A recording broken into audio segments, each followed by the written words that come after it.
আমাকে সবকিছু ছেড়ে কবরে চলে যেতে হবে। ইন্না লিল্লাহি ওয়া ইন্না ইলাইহি রাজিউনের আওয়াজ চতুর্দিক থেকে শোনা যাবে। কুল্লু নাফসিন যায়িকাতুল মউত। যখন আমাকে আস্বাদন করতে হবে আর নামাজ পড়ার টাইম পাবো না, চিৎকার করে চাইলো একটা সিজদা দেওয়ার টাইম পাবো না। কি আফসোস, কি আফসোস, কি আফসোস আমাদের জন্য যারা আজকে কবরে শুয়ে আছে।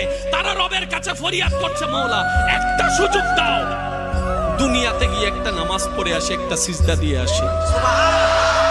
কবরবাসী চিৎকার করে রবকে বলে, মাওলা ভুল করেছি, ভুল করেছি, ভুল করেছি, একটা সুযোগ দাও।